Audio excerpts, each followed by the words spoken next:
Hi, good morning. Welcome to our home office. I'm Scott Fisher with Options for Senior Living.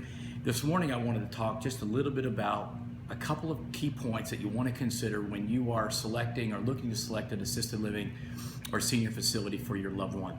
And the first of all is I have probably asked this question over 2,000 times in the last 14 years, and most families are most concerned about what's the best option in their geographic location. When families and often the adult kids are making those decisions, they want to be able to get to mom or dad in a relatively short period of time. So often we're looking around locations. So we have to narrow our search. Phoenix, fortunately, is just full of assisted living homes and centers. There are over 2,000 licensed homes and centers in the Maricopa County area, so we can often find what people need exactly in the area that we're looking for. The second issue is cost. Assisted living is not cheap. The average assisted living monthly expense is typically between $3,000 and $5,000 a month.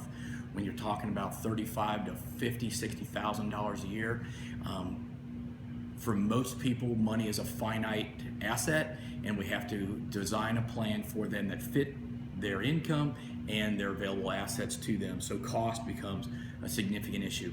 When we are asked to help them locate the right senior living environment, we also get asked, should I look at assisted living homes or these group homes that we talk about, or is an assisted living center the better option for my loved one? Well, a lot of it has to do with the next issue, and that's the issue of activities. Often in the assisted living homes, people are further along in their decline, they're further along in their advancement of their dementia, and so activities tend to be limited to what they can do inside their home. There's usually not any kind of transportation that takes people out. Activities involve doing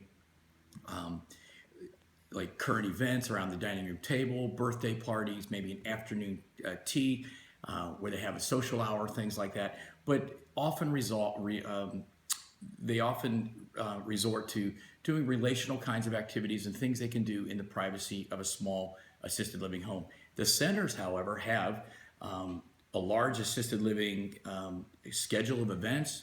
All the residents get those in their mailbox every month. Of course, they're all part of their marketing. And that's the kind of, we almost call it like cruise ship living, where you can have an activity per hour, 5, 6, 7 activities a day that a senior can choose to participate in. Everything from karaoke and root beer floats to outside activities where they might take a bus and go out to a lunch or a Christmas play and go see the Nutcracker or any of those kinds of things. As a baseball fan, I often see the buses line up. I like to go to the day games during the summertime when the Diamondbacks play day games, and you'll often see the buses from a lot of the senior living facilities take a bus of seniors to the ballpark. So it's really fun to see the people that we work with.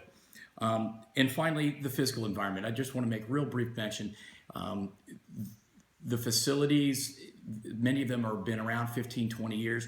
The facilities that invest or reinvest a lot into their buildings, it's really obvious, and you can tell the buildings that are the maintenance team and the administration to pay a lot of attention to the physical plant, and you can tell the ones that are getting tired and worn out.